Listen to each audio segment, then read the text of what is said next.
Hi, everyone. This is Jeff Praissman with Interactive Brokers Podcast, and it's my pleasure to welcome back to the podcast studio Scott Bauer from Prosper Trading Academy. Hey, Scott, how are you?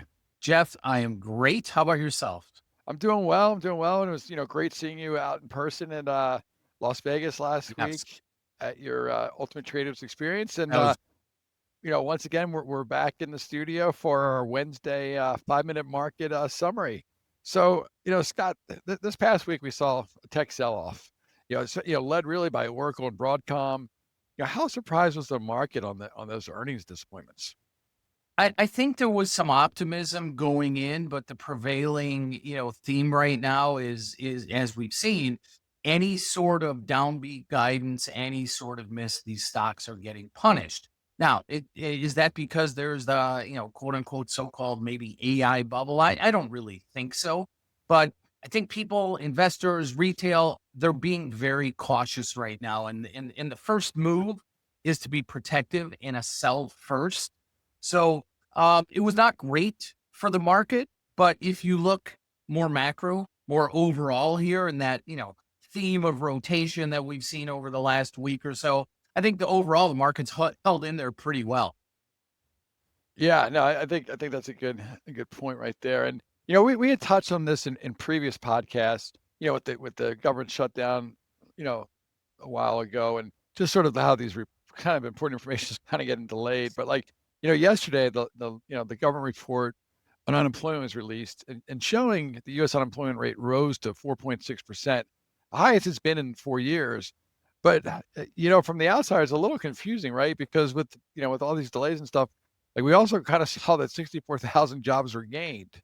It's like, how does the market process this information? I mean, I think, that description of confusing is an understatement. And I don't know how the market processes it, right? Because on one hand, maybe we have not so great news. On the other hand, maybe that 64,000, which 6 months ago would have been a horrific number. Now that's, kind of being cheered as it is a good number. So I think it's just a data point, unfortunately, Jeff, and we can't put too much into it until we get all the catch up numbers and until maybe 2, 3 months down the road to see what the actual current trend in the employment market is. So, I think we saw that yesterday in the market, right? We saw S&Ps down, 50, 60 points at one point and, pretty much back to the flat line. And it's surprising to me. We didn't see volatility pop a little bit more. And that just tells me right now, I think that most people are looking at this as, okay, this is what it is. We got to catch up. And kind of keeping in line with on the subject of reports, we have some key numbers being released over the next few days as well. Such as the November CPI, new home sales data, the final GDP number. Which ones of these you could have the biggest effect on the market? If they surprise either to the upside or downside.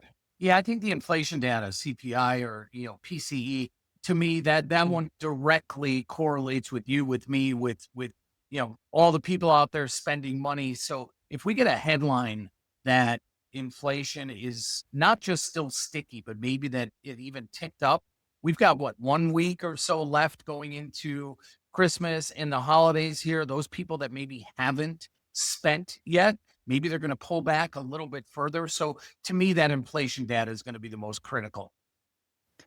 And let's pivot a little bit. With the recent slide of Bitcoin, has crypto lost some of its luster? I mean, it seemed like it was riding high with the Fed sort of kind of accepting it as the future a couple of weeks ago, and now all of a sudden, like we get that kind of, I don't want to say crash, that's not the right word, but definitely a big correction. Yeah, I think what we've seen is more of a disconnect, right? All of the things that we thought about Bitcoin over the last several years and how it moved with the bond market, how it moved with equities, how it moved with the dollar, how it moved with the Fed, that's all kind of disconnecting right now. So I don't know that it's lost its luster. I mean, it's certainly not top in the headlines any longer here, but I think there needs to be a new narrative for the bulls to take over here, and they can't count on that this is the store of value or some of the old things that we've all kind of relied on, even though this is really still such a new asset class. So sure, it's out of favor right now. I wouldn't discount it, but I do think that we're seeing a lot of disconnect between things that we thought Bitcoin traded on and what it really is trading on. Yeah, no, it makes sense. And finally, I want to wrap it up with the dollar. Kind of, are you your old, faithful benchmark, right? Like, how has the dollar fared over the past 5 days? I mean, there's been a lot of news globally, obviously, and I think the dollar is pretty much in the same spot as it was just about a week ago. We have seen it go from, 98 and a half top out to 97 and a half on the bottom. Now we're kind of sitting right in that middle range, right around 98 or so. There's a lot of people that are in the camp of saying, okay, the dollar's only going to get stronger from here. And there's a lot of people in the camp on the other side as well. And there's just so much global uncertainty with central banks right now. What's Japan going to do? What are we going to do? The dissension in the Fed here. The dollar is a range bound trade right now, very short term. It could break out. I mean, if we get above the 98 and a half, 99 level, look out to the upside. And if we break down below, 97 and a half, there could be some room to the downside. Yeah. Scott, this has been great as always. Thank you for swinging by the studio.